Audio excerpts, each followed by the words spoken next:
Hello. We are live. Hey. Episode 8. Episode 8 Wessex of Way. Wessex Ways podcast. So, I'm Headley Thorne, and who are you, Paul Whitewick? I am Paul Whitewick. Oh, well, let's just roll the music,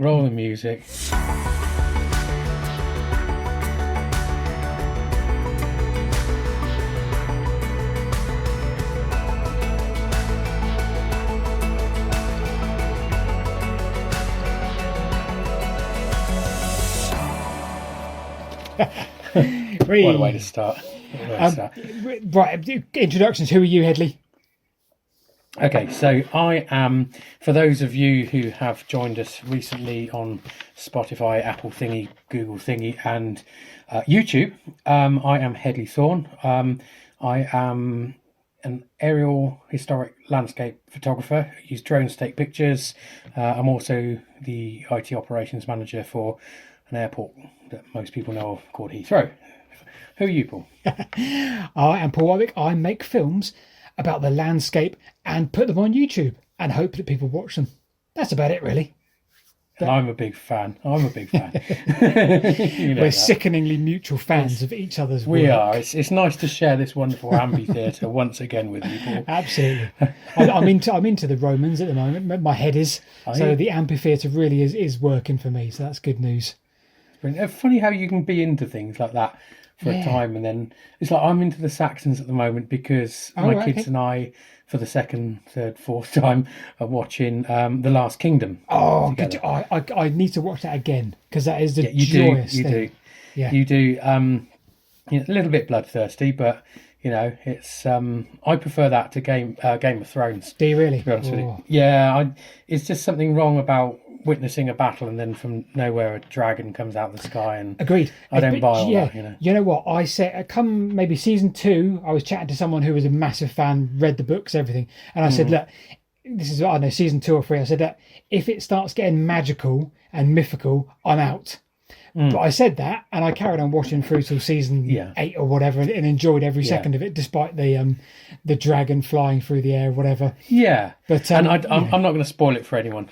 But yeah, the special effects are incredible. I mean, I think Game of Thrones had a big budget. I mean, Last Kingdom had a big budget, but I think Game of Thrones had a massive budget. But of the two, give me the Last Kingdom. But what I need to know there, Headley, is where do I go now? Having been a big fan of Game of Thrones and a massive fan of Last Kingdom, where do I go now? Well, I know where I direct everyone if they say, "Oh, what can I watch on Netflix?" I mean, most people have watched it, but you have to go Breaking Bad. Oh, I know it's really? not related. So you're telling me on my journey, I've got to go from Game of Thrones to Last Kingdom to Breaking Bad. Right, Breaking Bad is the detour everyone needs to make from any journey from A to B. It doesn't matter if Breaking Bad is 2 miles off your route or 2,000 miles off your route. You need to go. Are you seriously telling me you haven't watched Breaking Bad? Yeah, I am telling you, I've not watched Breaking Bad. Yep. You see, they never meet your heroes. Someone typed that in a comment once because I got into a COVID argument about an anti-vaxxer once. I don't know why I even engaged with it. Yeah. And this person then wrote, "Oh, well, you should never meet your heroes." I think anti-vaxxers and flat earthers, I think they have a place in society. I think it's good that they're here. It adds balance. Yeah, that's very true. Very true. But anyway, before we lose any potential audience members by insulting them, what have you been up to since the last podcast? Loads I've been up to, Headley. Lots and lots and lots. Today I've been up to ranting on social media. I don't know if you want to come to that in a bit, but yeah, me. But that whole we made a video a few months back about pathways that vanish, pathways that stop, all that kind of ilk, where they're the Countryside and Rights of Way Act of 2002, where it said that if a pathway was in use before 1949 but isn't on a current map now, you have until 2026 to register it and make sure it doesn't ever get lost. Now, DEFRA said that they're going to scrap that, forget that, it's okay, you don't need to worry about that. Okay. But then today, they announced that they're not going to scrap it. And a lot of people said, ooh, hold on. At the time, people said, oh, it's okay because DEFRA have scrapped it. It scrapped it completely. But today they announced they're not scrapping it. And you have until the 1st of January 2026 to register pathways that have been lost in the last 50, 60 years.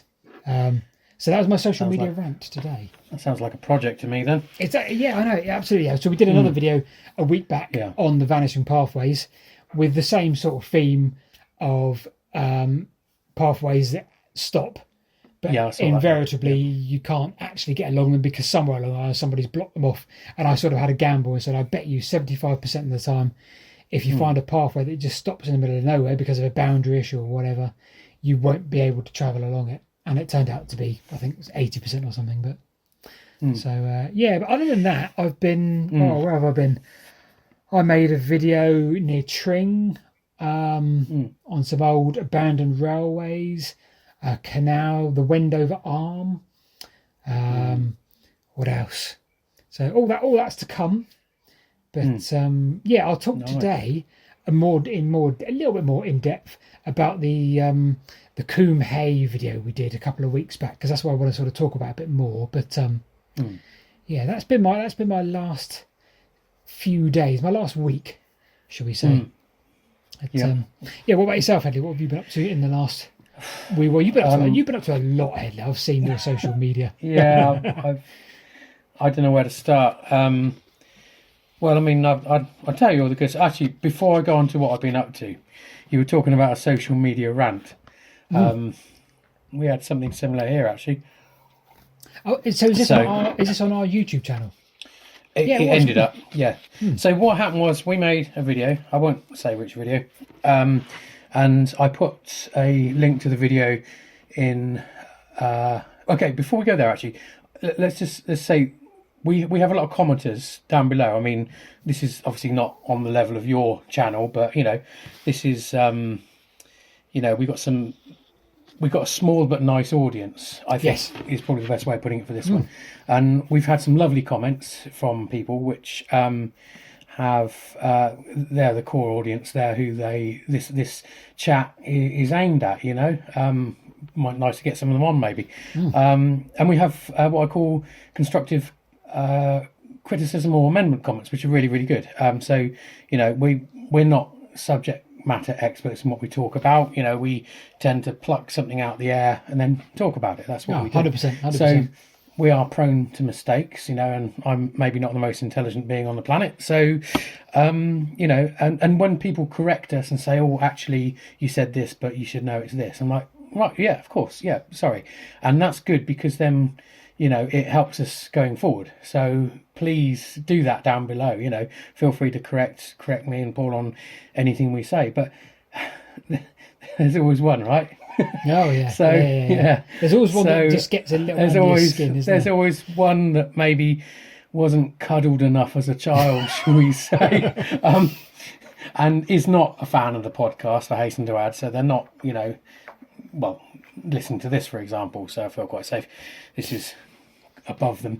So I copied one of the podcasts we did, the link to it, into a Facebook group that the specialist subject is the subject of the video, and it's a lovely group, some really, really nice people in it, and it got some nice comments, some really nice stuff, and then a couple of people watched the video and and then listened to Spotify and liked it.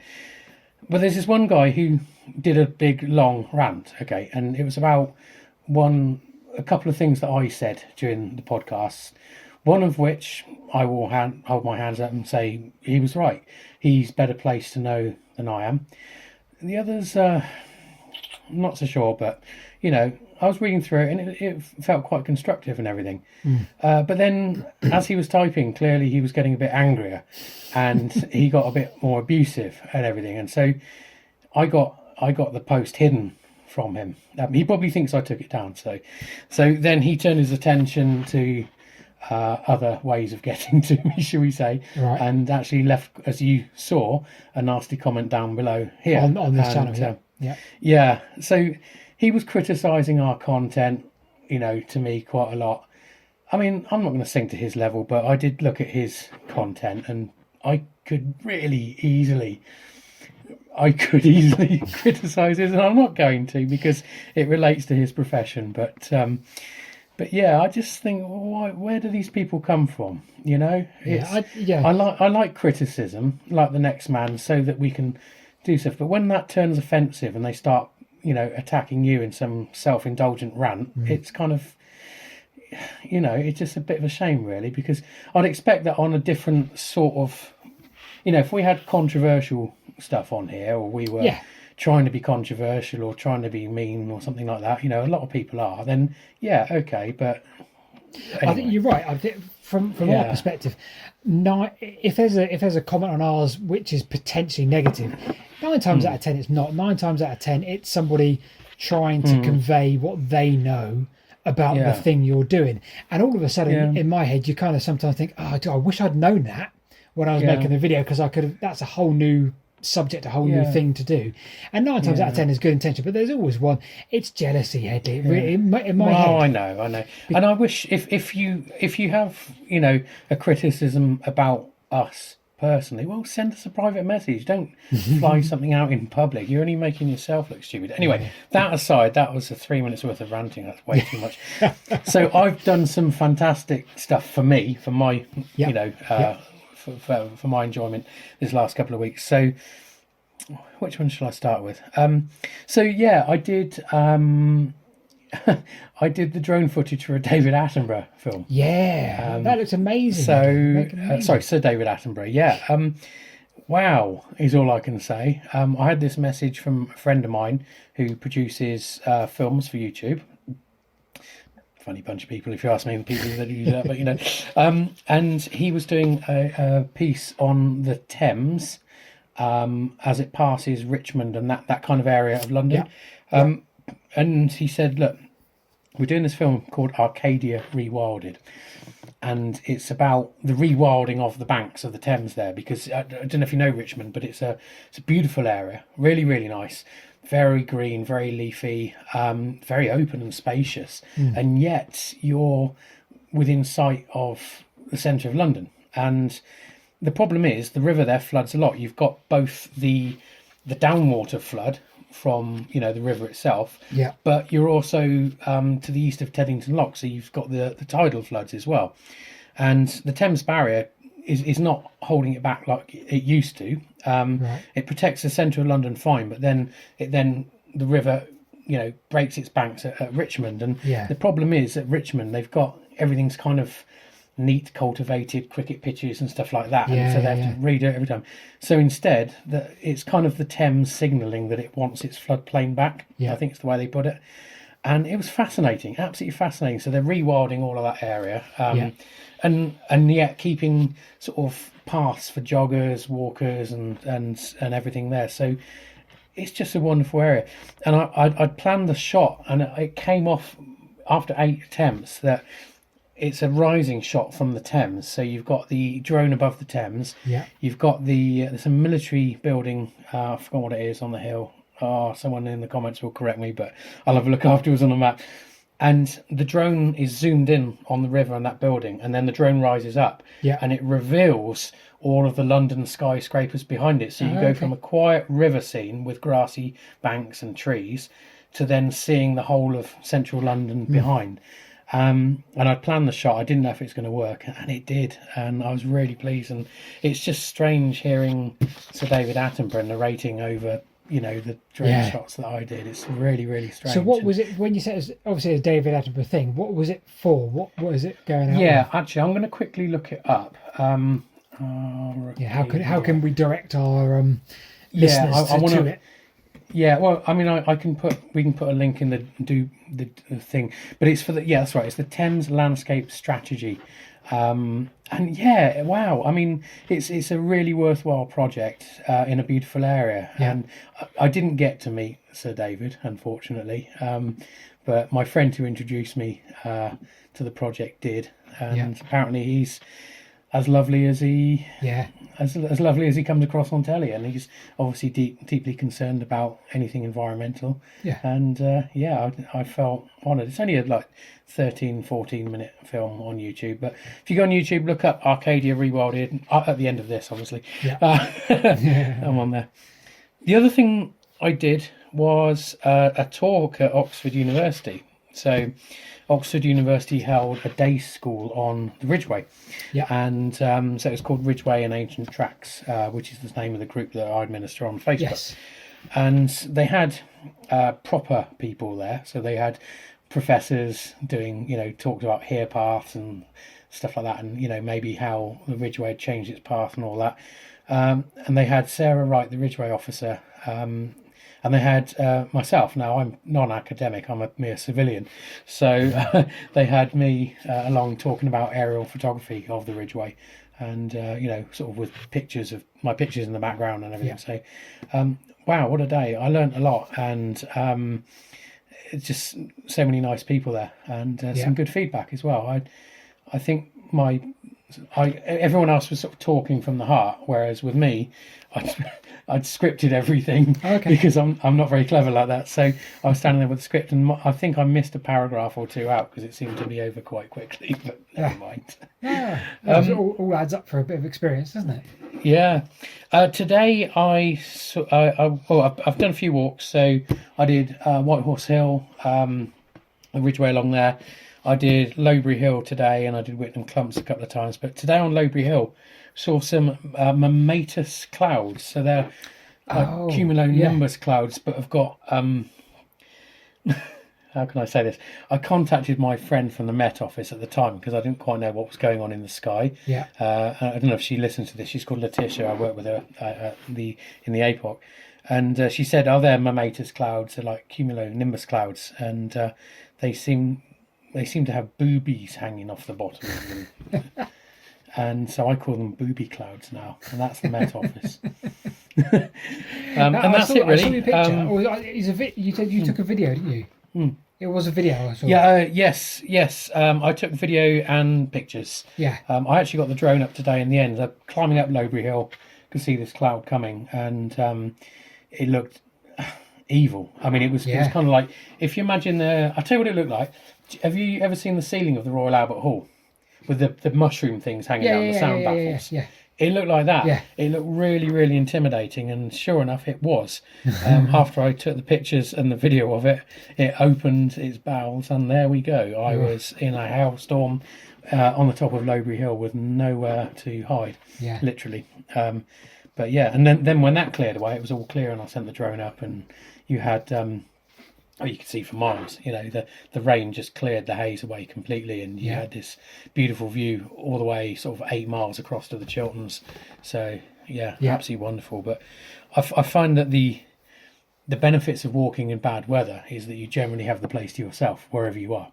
Yeah. And if you can cope with the bad weather, then you don't have people flying by on bikes, horses, and dogs and everything. So, that makes me sound like I hate people. Just realised. Well, I walked below the Ridgeway the other day. I walked. I say I walked. I drove and stopped and walked and stopped and walked and drove and walked. It not kind of beyond your neck of the woods. So it was the Princess Risborough to Watlington Railway. I think part of it's still a heritage railway, the first part of it. Is it Chinnell? You did that on Sunday, didn't you? Yes. Well, Saturday, actually, I did that bit as I was going up that way. It was Mothering Sunday, so I would have come and stalked you otherwise. Yes, but all the way along that line, obviously, you've got the Ridgeway to the south. To the southeast it would be. Yeah, so the whole time I was going from... I mean, I started down Wallingford direction, and then went up to Watlington, and then Chinnell, and sort of up towards the junction where Princess Risborough line joined. And you could see the Ridgeway the whole way along, but it was a terrible day in terms of the weather. Just You know, it was it was the weird light where you could see the Ridgeway, and then beyond it you had like the picture of the dark cloud sat behind it. Yeah. Yeah, not the best day for exploring, but I got to see that part of the Ridgeway, which I'd never really seen before. Yeah. Do you find on your videos when it's pouring with rain and you're covered in mud and everything, maybe the viewers are sort of sitting there in the warm with a cup of coffee and watching you suffer? I hope they do, because when you're making it, it's really difficult sometimes to be infused. You're trying to convey, right, what am I going to find next? Oh, look at this up here. We've got the site of the station called blah, blah. And, you know, trying to make it a bit romantic because you're trying to convey this old line and how it changed the lives of the people and the story of this line and how it didn't. And it should have connected with from Watlington to Wallingford, because I think that's what it was originally called. But those two towns, Wallingford and Watlington, never connected. Okay. So there's a branch from Princess Risborough down. Yes, because I went on a walk along the Ridgeway, and at Watlington there is the remains of an old station. Yeah, I've got a picture of that. I'll put that on now. Yes. Yeah. That's probably you've put it on the screen. For those on YouTube, for those on Spotify driving, then no, they're not going to see it. But yes, that's an intriguing area. There's some old buildings there. I sent the drone over them, so that I was a bit nervous because you can't get into the field where the old buildings were, and of course you send a drone over. If there's a problem with the drone, then I've got literally no way of collecting it. To get to the buildings, you would almost certainly be trespassing. There's a big manor house next to it, but I could see enough that you could make out what it was. I think it's in a bad way. But you can still see the old chimney stacks, I think. Yes, that's it. That's it. Yeah, and that was Watlington Station. That was a terminus for the line that went from Princess Risborough down to Watlington. And of course, if you go up to Chinnell, you can still get on the Heritage Railway and travel on part of it. Wow. But yeah, we told the story of that line and how it didn't. I think I'm going to call it something like the railway that didn't, or the railway with a gap in the middle, or something clickbaity. So I'm just trying to work this out. So the railway followed the line of the Downs, but in the valley. Yep. Okay, so it's parallel with the Ridgeway. Yep. Did it? I'm trying to work out. Did the Icknield Way go up that way? As in the Roman road. Yeah, because it kind of followed. It tracked it parallel with the Ridgeway through the North Wessex Downs, but I don't know if maybe maybe the railway was built on the old Icknield. I might be wrong. I don't know. Could be.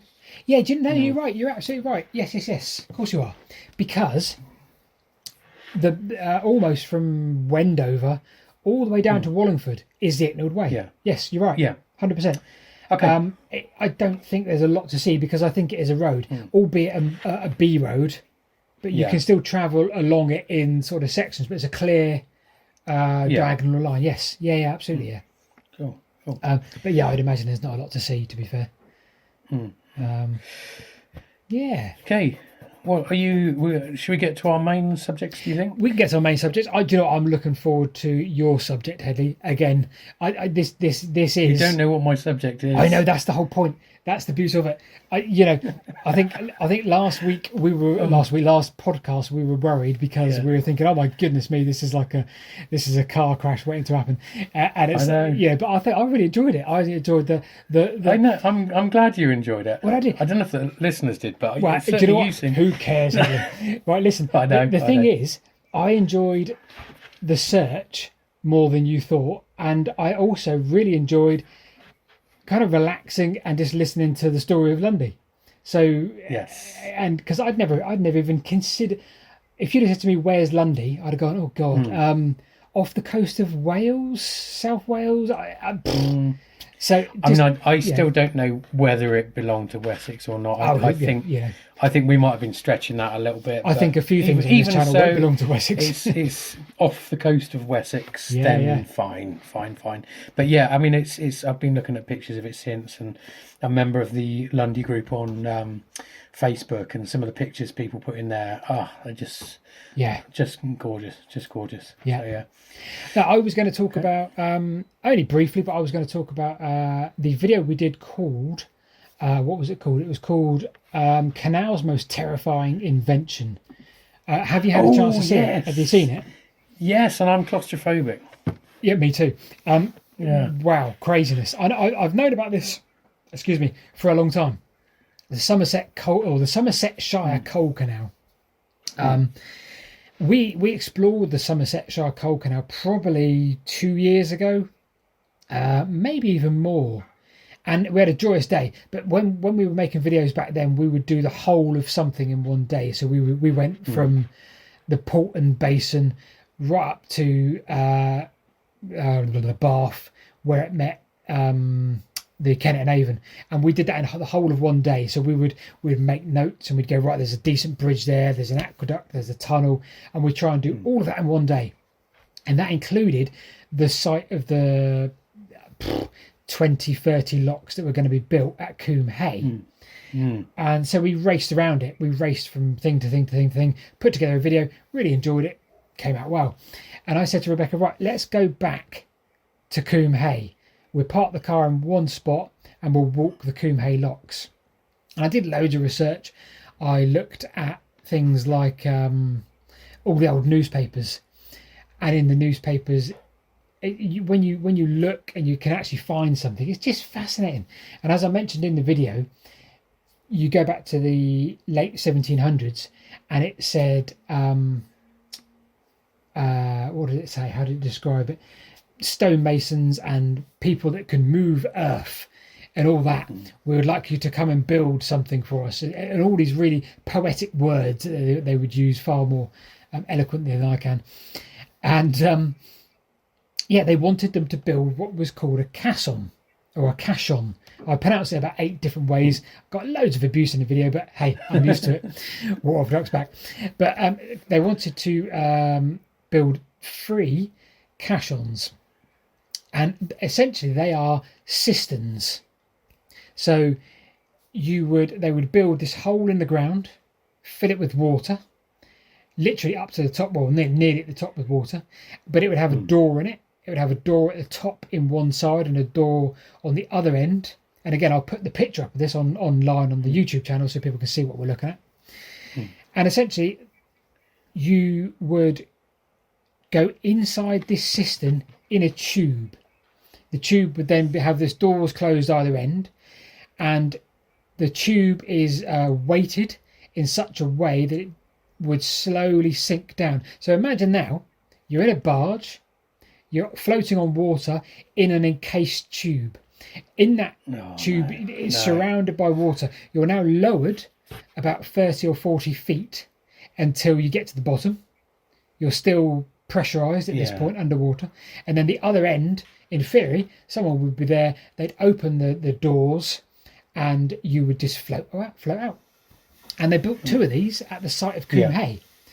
And so many people on the video said, why did somebody need to go in the barge? Why would they not push it in, close the doors? Yeah, that's true. That's true. Yeah. And I thought that's a really good point. I think probably 30 people said, "Why would you?" And I've wondered that myself, because there are these reports of people getting stuck inside it, because a lot of that area is the geology is full as clay, and it started. Or they said, whether it's true or not, it started to bulge the sides of the caisson, and the tube would get stuck. And it said there was a couple of reports when people were close to suffocation until they were rescued at the last minute. And it's crazy, isn't it? Absolutely crazy to think of that. But I wonder if there was an amount of bravado to it. Look what I've built. It's perfectly safe. Anybody can go inside it. So I wonder if on these early attempts, people went inside because it was bravado to a degree. So this was built as an alternative to using the locks, right? Well, yes.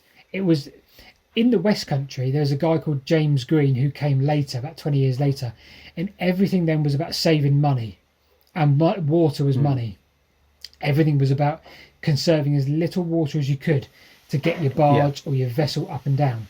This James Green guy, he was very much into lifts, into incline planes, anything that wasn't a lock. And they did this at Coombe Hay, but it didn't work because they kept on getting stuck. So one of these caissons would stop you from having the need to build about 10 locks or thereabouts.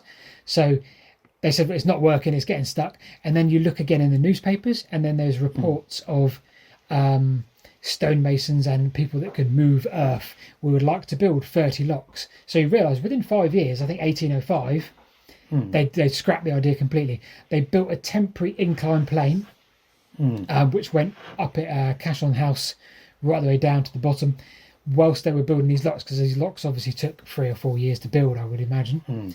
And those locks, 16 of those locks are still there for you to see today, and they're absolutely beautiful. There's an iconic image of the Coombe Hay locks, the flight, and you can see 4 or 5 of them in a row up this hill, and it's just beautiful. And none of them are brick; they're all large masonry blocks. And I got told off because we went inside them. We shouldn't have done that. But they said, oh, somebody vandalised the signs, so you didn't see the signs, so it was okay, we understand why you did it. Blah, blah, blah. But we flew the drone up between them, like right down in the lock, we flew the drone up. And then, it was a Headley moment there for sure, because we flew it through the middle of the lock, right down below the level. And then we just panned up and went and took off, and then we had 3 or 4 more locks, and I was just thinking, I saw that shot. Headley would be proud of this. And also there's an aerial shot, if I remember right, of the locks kind of going like a horseshoe around the hill. Sort of thing. Yeah, that was really good.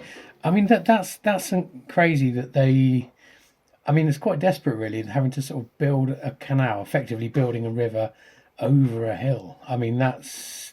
Yeah, I think. Yeah, they had to do that at some point, and they chose Coombe Hay because it had to come down. Because Portland Basin was up, I don't know, let's say 300 feet above sea level. To get down to the Dundas Aqueduct, the Kent and Avon, they had to lose 200 foot, and they followed the contour for ages and ages, and they had to come down somewhere.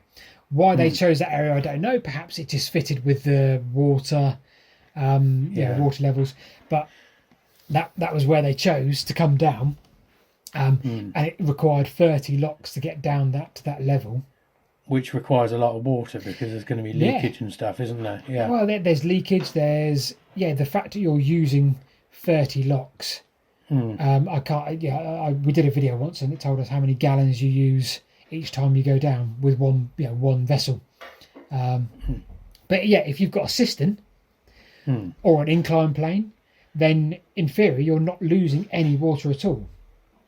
A cistern is an enclosed system, so you don't lose any water other than, as you say, leakage. But that's it. You're not literally pouring water down the hill with every vessel. But after this period of time, things in the West Country carried on. And as I say, James Green, Fussell's, James Fussell, fascinating guy that started to build the Dorset and Somerset Canal. He invented, this is a beautiful thing. People say that canals weren't high tech. My goodness me, they were. James Fussell invented a balance lift for the exactly same reason, to get boats up and down a level. He invented it, the sprocketed chain. So your bike has got a sprocketed chain, right? So you've got the chain links and it goes over cogs. That was invented because of James Fussell when he built the Dorset and Somerset Canal, because he wanted to chain the boats up and down. So the boat would be like this, and it would go up and down, and the chain across the top. He said, oh, I know, what if we built the chain so it could go on cogs, so it's sprocketed? And canals gave us what is now the sprocketed chain. I mean, it's funny when you think about it. I mean, you think of these long boats and narrow canals. I mean, they're just not. They're not designed for elevation in general, are they? And when you have an object, a change of elevation like that, I mean, it's amazing, isn't it? What needs to be done? And as you say, if you've got regular locks, I mean, I think it was one of your other videos saying, oh, I don't know if it's that one, said that each lock, obviously, you then need a whole pool of water for each lock, because otherwise you're draining. I can visualize it, but I can't explain it. So you're the area between, you know what I mean? The area between them would be big enough to fill the lock. Yeah, exactly. It's not big enough to fill a lock. That's it. Yeah. So there's some engineering gone on there. Yeah, and what came out of that canal era thereafter is fascinating. And as I say, so that you've got fossils in the Dorset Somerset area, you've got James Green, more West Country on the Bude Canal, and he decided, well, we're not using locks, we're using incline planes. So if you go to Bude one day, you can have a look at the incline planes in Bude, which are still there for all to see. There's tunnels, there's everything, and it really sort of epitomises for me how much there is to see, even in the south of England, which is obviously less industrious at the time, but potentially more pragmatic into solving the problem of how we don't lose water because there was lack of money. It said that the north had the industry and there was a lot of money about. But yeah, fascinating, really. So that was a joyous little thing, and the video's doing quite well. It's on 160,000 views at the moment. So wow, we'll take okay. That's good. Yes, that's good. Well done. Yeah, no, it was a great video, and yeah, good drone shots. I can't comment on a competitor. Yeah, they're good. Yeah, the difference is, Hedley, I wanted to use I actually went for a walk yesterday, Martinsell Hill. Yeah, I saw that. Yeah. With the one tree on top, that yeah, famous I love that. tree. On April the 9th, we've got a video coming out, and it's from that location. And it's not what you think it will be about. The video is not what you will think it will be about. Really? I'm not going to tell you, Hedley. No. Oh, you see. I'm not going to. No, I know there's the hill fort up there, although it's not very obvious. What I love about Martinsell Hill is just the sheer change in elevation. Yeah. Because it's so high, isn't it? I mean, compared to the valley below. And you've got that one seat at the top as well, which is wonderful. Yeah, is that which side are you, east or west, when you say seat? So I'm talking about going up the east side, but actually the west side is nice when you've got the is it not the Dragon's Back? I forgot what it's called, but it's that Giant's Grave or Giants, everything's like that's called the Giants or the Dragons or something, but it's essentially a ridge that plunges down to the valley. Yeah. And that's where I had an angry landowner come after me for basically flying the drone there. Oh, did you really? Yeah. Well, yeah, I mean, to be fair, I won't name the MP, but the MP's got a house in the valley, the Coombe, to the right of that ridge as you go down it. Okay. And I was flying the drone there just because there's some earthworks on the top. Yeah. But I did briefly go over that side of the wall, and fair enough. I don't fly over people's land, I suppose, you know. No, it's pretty obvious what you're filming, isn't it? You'd think, yeah. I wasn't going to argue. I had a double-barrel shotgun over his shoulder and a friend to shoot it down, and, you know, don't care what the law says. If someone says that, you're like, okay, sorry, and go. Fair enough. Yeah, April 9th, mark your diary, April 9th, there's a video coming out which is not what you think it will be about. Right, I'm going to get up, Hedley, Bing Maps, or I'm going to get my OS map. God, he's eager, isn't he, guys? I'm eager. I don't. This You're is eager. This right, is, I this better is get highlight Bing of my Maps up as well. Friday/week. I tell you what, is there any way of you sharing your screen with me? Yeah, I'll try. Share desktop. No, I'll tell you what. Well, yeah, you can see if. Oh, yes, it's working. Okay. I think. Well, I'm sharing this tab. You're using Can you see your that? wife's computer. I can, Becky. Yes. Is it? Do you know why it says that? It says that because I'm logged into Rebecca on Teams. That's both of us that's pretended to be your wife. Right. Okay. So we're starting in Winchester, are we? Oh, Venter okay. Balgarum. Yeah. Do you want hot or cold or north and south? Well, actually, let's do. You can whatever you want to. Yeah, do hot and cold if you like. So to the listeners not on YouTube who might find this bit tedious, Paul has got Ordnance Survey map on the screen of Winchester. Okay. Let's say you need to go north of there. Right. Okay. So I'll tell you what I'm going to do, Hedley. So I'm going to leave the Roman town. I think it was the Romans that first made Winchester. Now over here somewhere, this side of town. If I zoom in into there, so for the non YouTube viewers, I'm on the eastern side of the town. There's an old station there called Winchester Chisholm, and I'm going to get on the abandoned railway, the Didcot Newbury Southampton Railway, right there. Now, 95% of the people that lived in Winchester at the time didn't even know there was a station there. And I'm going to leave and I'm going to go north through the tunnel. And the tunnel. Purpose of those on Spotify, I've cracked a beer open. Yeah. Okay, Paul, go north. The tunnel north. I've got one more story to tell you, Hedley, before we leave Winchester. The tunnel to the north, immediate north of the station. The navvies didn't get paid their tunnel bonus because it was 1 yard short of the the regulation. They said they should have got a bonus. Right, I'm going to zoom out and shut up and zoom out. No, the thing is, you know every square of England, so right. Whatever we scroll past, you've got stories. Right, that's true. So, yeah, I could. Okay, so you're cold. Keep going north. Right, I'm going north. Right, but my train has picked up a bit of steam now.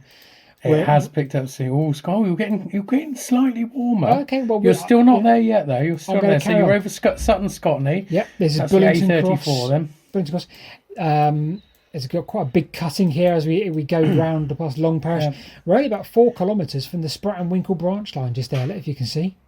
So there's a Spratt and Winkle Parish branch near line. Andover. Yeah. Yes. So we'll keep going north. Yeah, keep going north. Soon be in Whitchurch, or as the locals call it. Section will be over quite soon. Keep going north from Whitchurch, yes. Right, so Wirch. You mean Wirch, Headley, Wirch. Wirch. You said that in a lovely accent there. Wirch. Gets a bit boring now because the Didcot Newbury Southampton Railway is taken over by the A34 for quite some distance. Your Roman Road past Basingstoke there. That's the Portway. The Portway Roman Road. Ah, yes. It goes from Old Sarum up to Silchester. Yeah, okay. Right, anyway, fair enough. We'll carry on. Oh, Beacon Hill, my favourite. I love that. Beacon Hill's lovely. One of my favourites. Yeah, apart from the road noise, but that's a lovely area. Here's an interesting thing. That's Berkeley Station, which is closer to on the old Didcot to Southampton Railway. Yeah, closer to Highclere. Up here is Highclere Station, which is in Berkeley. Closer to Berkeley. You did a video about that, didn't you? We probably did, yes. Probably did, yeah. Now, there was going to be a tunnel here. Oh, no, you didn't. It was someone else's video. Was it someone else's? Someone else's video, yes. I should have done it. I should have copied them. So we're now heading up towards Newbury. We're heading up towards Newbury. You need to keep going. You're getting warmer. All right. Shall I stay on the railway? On the Didcot Newbury Southampton why railway? not? Right, Why not? We're going to head over this way then to... Hermitage. Yeah, Hermitage next station, isn't it? We're crossing. We're getting warmer. We're crossing the M4. Yeah. We're getting warmer. Crossing the M4. Hampstead Norris, which is spelt differently. Hampstead Norris, the actual station, was spelt differently to that Norris. Yeah, you got Perborough Castle just north of there, but we're not going there today. Okay, right, carry on. What's the forgotten how far? Do you know, I'm soon going to be at Churn Holt, my favourite place. You're red hot. You're right there. You're right there. Lower chance of... should I disembark? Disembark there. So get off the train at the fictitious station. Well, I mean, normally... So we're on the Blueberry Down, just south of Didcot here, yeah? If I was getting off no, here, you're getting colder. You're scrolling... Oh, warmer. Oh, you're really hot. I never thought I'd say that to you. I mean... You're there. Don't move. All right. Stopped. I mean, I'm only 200 meters. What are you on? What's that path called? Oh, okay, let me zoom out. Is that the Ridgeway? That's the Ridgeway. That's the Ridgeway. Look at that. The Ridgeway is 87 miles long. Wait. And we've been talking about it already a little bit in this podcast, but the Ridgeway is my subject today. And well done, by the way. Good treasure hunt. That was easy last week, wasn't it? Only got through half a tin of beer while you were doing that. So the Ridgeway, I see it as being... Right, let me explain. So it's 87 miles long. As a national trail, it is 50 years old this year. So it's just turned 50. Paul, I'm just going to send you a link. Right, shall I stop sharing this stop screen? Sharing your screen. Go back to us. Oh, where am I gone? Go back to us. I'm not in the Roman Amphitheatre anymore. You're not? No, something's gone wrong. Oh, it doesn't matter, does it? It doesn't. Well, you just sat on your own, Headley. Yeah, I'm on my own. So I think I'm going to screen. I think I'm going to be looking at the maps anyway. So let's not worry. You just be sat like a person. If you, I've just sent you a link, and that is a map of the Ridgeway broken down into 6 PDF files. Okay. So all right. Well, the it's YouTube a really good map. This. They can they? Well, when it loads, 'cause it's still loading. But yes. Yes. So I would actually start with map number 6. But I'll get to that in a minute. So it's a great map. It's a really, really good map of the Ridgeway. So the Ridgeway is 50 years old, 87 miles long. That's the national trail. But the Ridgeway, the actual long distance track, is about 5,000 years old. It's closed to motor vehicles between 1st of October and 30th of April. That's a traffic regulation order, so Yeah. that's actually a death sentence. Something like that anyway. And you can cycle, walk and ride your horse along most of it. Although in the Chilterns there are sections that are just footpath rather than bridleway. So for those sections you can't cycle. However, it does run parallel with the Icknield Way at times, and I think they've put up some signage for cyclists. Well, hopefully I haven't been to that section for a while, so you can divert to the Icknield Way instead. So the Ridgeway, and I'm now talking about the National Trail, starts at either Overton Hill in Wiltshire or Ivinghoe Beacon up near kind of Luton Way, or the other way around. Yes. Yeah, Ivinghoe Hill. So yeah. But the original Ridgeway, the 5,000-year-old track, basically seemed to go from about King's Lynn all the way down to Lyme Regis. Okay.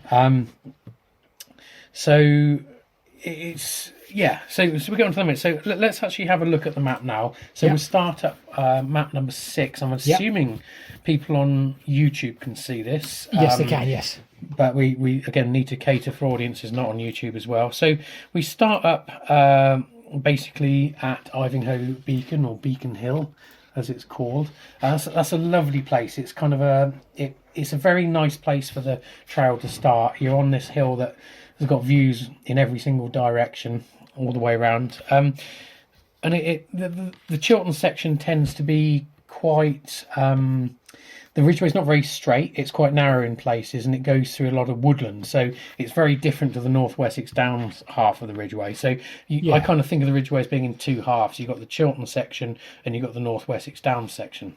Yeah. As you go down through the Chilterns, so it goes down past Tring. Yeah. And then as it gets to Wendover, you've got Coombe Hill.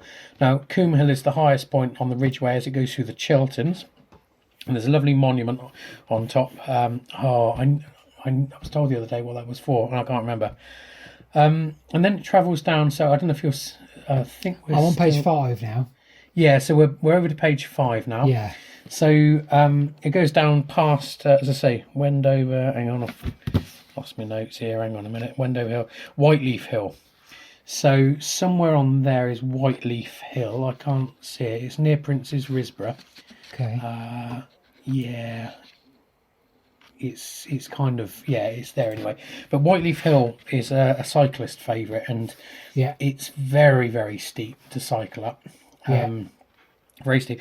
And above Whiteleaf Hill, you've got this strange kind of marking on the hill, and it's kind of a big triangle with a cross on top, and it almost looks like one of those old RAF Vulcan planes. It's really, really strange. I don't actually know what it's for.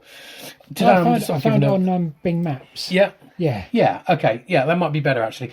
Now I'm not going to go into any detail on these places because I can see it. Yeah. Do you know I saw that, Headley? I saw that. It's weird, isn't it? Yeah, I actually saw that in person. Oh, really? Yeah, I must have been driving through Prince's Risborough the other day when you went. Okay, cool.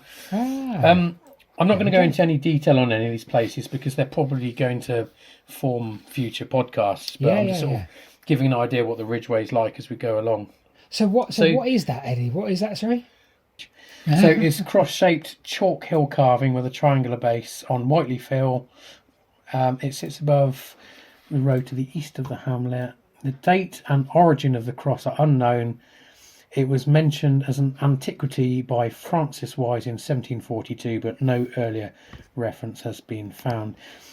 Okay, so it doesn't really explain what it is, but maybe we're about to find out with our next destination on here. Oh, okay. Because if you go further southwest through the Chilterns, you get to Watlington. Now, Watlington has a marking 2 on the hill. Whiteleton Hill. Watlington Hill. So, the white mark, is an unusual figure. It's on the side of the hill, and it's a pure triangle.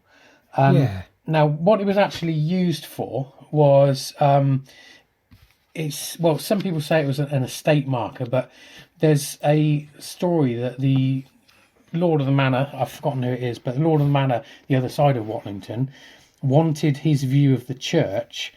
There's a dispute whether the church should have a tower or a spire, basically. Yeah. He wanted it to have a spire, and they weren't going to give it a spire. So he got people to create this chalk triangle on the hill, the other side of the church, so that from his window, the church looked like it had a spire. Which is both ingenious and slightly daft. Yeah. To be honest with you.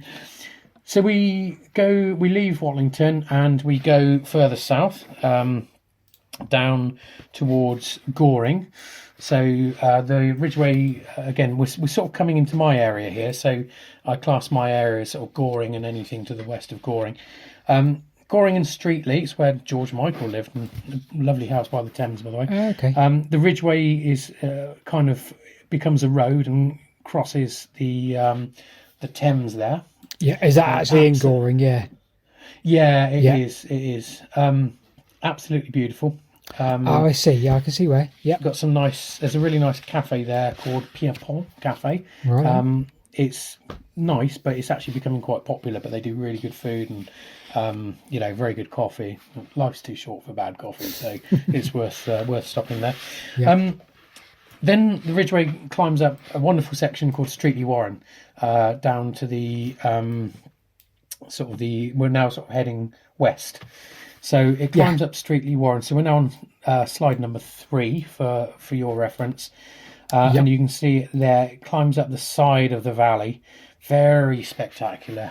It's a glorious place to walk. It starts off a bit steep, and I will say in the wet it is slippery. But it then passes, as you can see, once it's above Streatley Warren, it passes to the south of Lowbury Hill, where I was today. Yeah. Now we did an episode where I did my piece on Lowbury Hill. We all know that. Yep. And shortly after Lowbury Hill, it crosses the Didcot to Southampton Railway. And then we have some people think it's a bit of a boring stretch. I don't. I think it's fantastic. It crosses the A34 and goes over Bury Down, and then all the way again slide towards Wantage, and then it passes sort of south and east of Wantage. I think it's a fantastic section. It's wide, it's easy to go along. It's quite popular along there. A lot of people who live sort of Oxford, Wantage, Didcot all go to walk there. Yeah. You got the Lord Wantage Monument there, which is nice, and then you start getting into the more sort of spectacular western countryside. So once it's past Wantage, you pass Segsbury Camp. So you go past Court Hill Cafe, which is my favourite cafe there. I'm not paid to say this, by the way. And it goes past the Devil's Punch Bowl. Now, it's not the one at Hindhead that most people know, but I think it's better than the one at Hindhead. This is a really I can see. Yep. Yeah, you can see it says Sparsholt Field just to the right of that. You can actually zoom in on this map, and it still retains a lot of detail. So it's between Sparsholt Field and Letcombe Bassett, and you can probably see the contour lines there are quite close. And that's Crowhole Bottom and Devil's Punch Bowl, and it's huge. It's about 2 kilometres long by about 800 metres wide, maybe up to 1 kilometre wide. Yeah. And it's not visible from anywhere down sort of to the north in the Vale, and it's only just kind of visible from the Ridgeway itself. Yeah. But it's a fantastic place to go. I think a lot of it is open access. You can go down any of those footpaths there. So, it certainly looks like there's chunks of open access, definitely. Yeah. Yeah. So the further west we go, from Lowbury Hill to here, we've been sort of gradually climbing higher, and the Ridgeway, as the name suggests, follows the ridge of the hills. So we're now over 200 metres high, and if we keep going west on the same slide, we get to Uffington Whitehorse Hill, which I did in another podcast. So this is probably most people's favourite stretch of the Ridgeway, or at least from here all the way down to Avebury. So Whitehorse Hill, as we know, is spectacular. The contour lines are really close. From the Ridgeway, you can't see it. So you pass Uffington Castle, but if you go up onto the castle itself and walk around, you'll have the most terrific view. Very similar to the Martinsell Hill kind of elevation change there. Yeah. And you've got the White Horse and the manger below. So following that along, you then got, still on the same slide, so this is slide 2, you've got Wayland Smithy. So you can see it's a chambered long barrow, very old. It's about 5,500 years old. It actually predates the Ridgeway. And I think it was built very shortly after the West Kennet long barrow, which is at the end of the Ridgeway. Very similar. It's kind of although I think Wayland Smithy looked very different for most of its life, and it's more recent that you get the big standing stones at the entrance, but very much a copy of West Kennet long barrow. Just there, you can't see it marked on the map, but you've got Odston Coombs near Ashbury, beautiful place. And then going down, we get into quite a hilly area below Bishopston. So you've got Hinton Parva, which are Coombs there, and Fox Hill. And then I think we're on slide 1. Just going to zoom out. So slide 1, there's a lot on here. You can see Lidington Hill, top right. So Lidington is absolutely gorgeous. Again, you've got yet another hill fort up there at Lidington. Not many people go there, to be honest with you. It's sort of the lesser known twin of Barbary Castle, and which is its sister hill opposite. Sister hill fort opposite. But Lidington is glorious, and Lidington Hill, just to the south of it, is actually the highest point on the Ridgeway. Okay. I worked that out myself. If you have a look, it crosses 273 metres. Or 276. Well, yes. I've got OS say 276. Yeah. So it's very high up. It's. I'll be honest with you, it doesn't feel as high as that. It doesn't feel as high as Uffington, but it is. The views are still wonderful. Now, the Ridgeway used to cut, so you can see if you sort of look at Barbary Hill opposite, the Ridgeway forms like a V shape between the two, and it goes down to Ogbourne St George. It used to actually be a direct line, and you can see part of it's a road from between Lidington Hill and Barbary Castle. So the Ridgeway used to sort of cross the valley there. So the bit you're seeing as it goes down Ogbourne St George, I think, is the National Trail. It's the modern version of it. Because it says that straight line between the two says Old Ridgeway. Oh, you're looking. I just realised, of course, you're looking at OS maps. I'm looking at both. I'm flicking between yours and the OS. Brilliant. Okay, so I think again this somewhere here you've still got the Icknield Way. If you kind of believe in it, it seems to track the Ridgeway, but at valley level rather than hill level.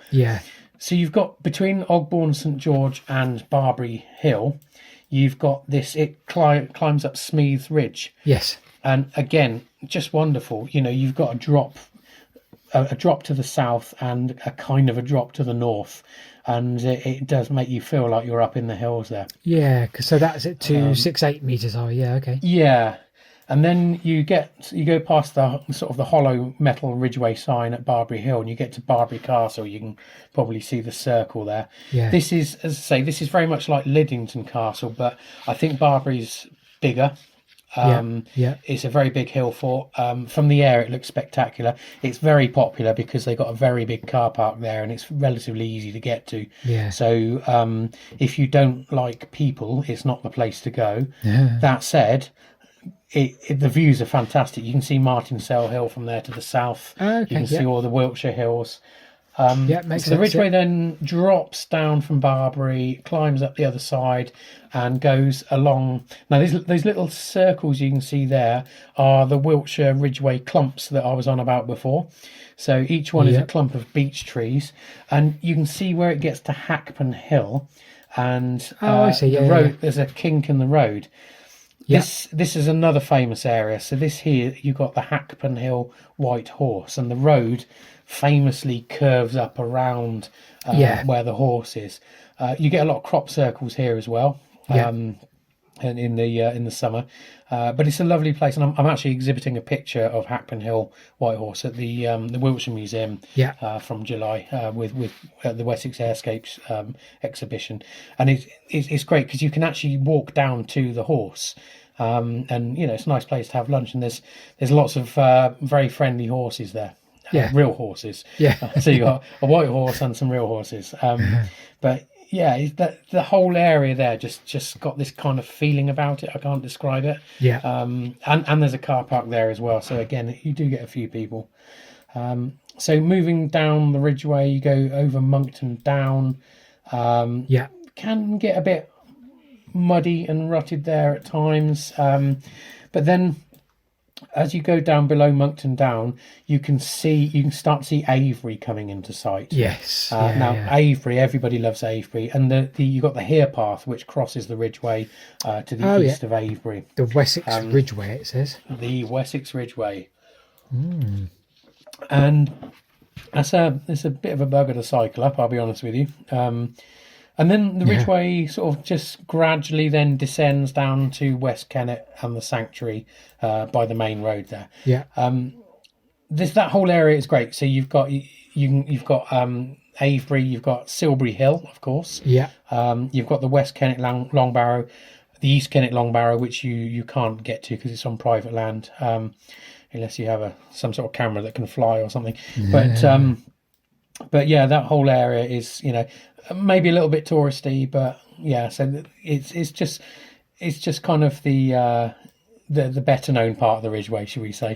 Yeah. But it's strange how different it is there to the Chiltern section. The character of the Ridgeway changes dramatically along its length, and of course it's got many hill forts along it as well, which do not predate the Ridgeway. So I don't think they do. So they're because they're kind of Iron Age. So right. Okay. If the Ridgeway is 5,000 years old, they're probably just over 2,000, and they're not thought to be defensive. I believe they were kind of mainly sort of gathering places, marketplaces, places where you pay tax, that sort of stuff, and that goes for a lot of the places along the Ridgeway. Yeah. The Ridgeway's changed its route over the years, as we've seen. So, it's not kind of just a path that someone built and put a sign up going the Ridgeway. Yeah. If you think of it, humans as being kind of like a line of ants. Eventually they sort of converge into a line, and of course, it would have gone along the edge of the high ground because back then things were a little bit hostile, and of course you want to be able to see ahead of you. You want to see what's coming. You want to, it's safer to go somewhere where you can see, for miles and miles. Yeah. And the Ridgeway has changed. So even at Uffington Whitehorse Hill, there's a school of thought that thinks that the Ridgeway actually went the other side of Uffington Castle on the steep side. Okay. Because if you think that people were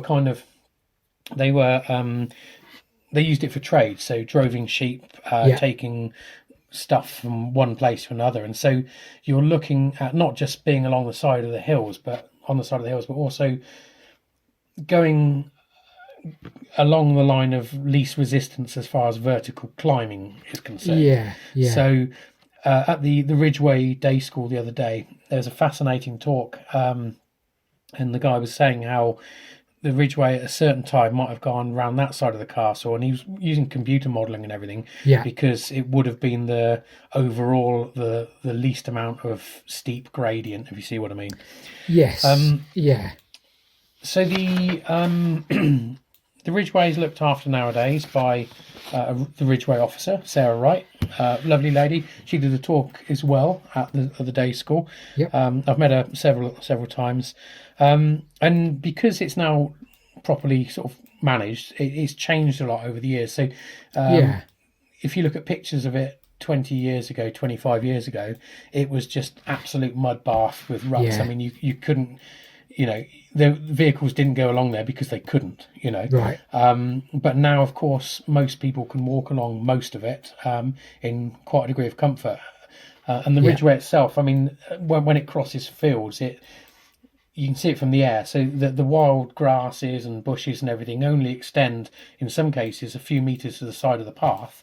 Yeah. And then it's just arable land or woodland either side. And it's kind of like this thin ribbon of nature, sort of this thin triple SI that is like a band that, got its own little sort of ecosystem. So I mean, nowadays, obviously hundreds of thousands of tourists go along it every year and enjoy it. And it's my kind of escape place. So yeah, I didn't want to go into too much detail. I just wanted to sort of do a kind of a north to south along it and tell you a little bit about it. But that's the Ridgeway. Yeah, I was reading it. Obviously, over the years, it may have changed. Yeah. Yeah, if you think of it in a broad sense of being, I don't know, half a mile wide at any one point. Yes. And obviously, yeah. Oh, fascinating. I mean, I think in reality, in certain parts, it was probably sort of a collection of paths. So instead of having, one, not like, it's the ancient equivalent of the M4, let's face it, but unlike the M4, which is a single piece of road, sometimes paths would have gone off this way and that way. And, I think it's just over time, as more recently, as more people have used it for leisure, it's kind of converged into this one sort of, this one trail. And of course, 50 years ago, it was designated a national trail, and now it's looked after. There are a couple of areas where it's slippery, so because it is inherently, it goes along a chalk landscape. So where it goes down, we think certainly near Lowbury Hill, it drops down and it's a chalk path. So you on a bike or walking, you've got to be careful down there. And a sparse furs as well, but most of the rest of it is really quite passable, and it's a lovely place to be, and there's always good views. Okay, excellent. As we come into spring as well, I can't wait. Yeah. You get the flowers along it as well. Yeah. Lovely, super, Headley, super. I've lost the meeting picture of me and you completely. Basically, I mean, things have deteriorated. I feel they haven't. They. Like I'm still in this Roman amphitheatre on YouTube, aren't I? But you're not. You're not. I'm not. No, this is what I mean. I've lost the meeting. It's got. You're about 2 inches by 1 inch on my screen. So wow. I'll be using pictures for the YouTube people. I wonder what let's keep pictures up, because I think when I shared the desktop, had I known, I would have tied it up behind me. I'm in my wife's office at the back of the house here, so. I'll put pictures up. It's got a bit pressure, but it's all good because we're going to have pictures, and we're going to have the maps on the screen as well. Yeah. But I left the Roman amphitheatre a long time ago. I don't know why. The moment I started screen sharing, it kicked me out. I got booted out for being a bit. I think it was the screen sharing, wasn't it? It was, yeah. There we go. Never mind. Good fun. Never mind. It's been a joy. So we've covered the crazy cassons and the Ridgeway today. That's good. Yes. Yeah. Enjoyed that. Yeah, me too. I don't know if we've got any mysteries to wrap up from last time. I can't even remember what we suggested, Eddie. I think I talked about Silchester for a bit, but I've done more on that. You did. Yeah. I've done no maybe more we on can.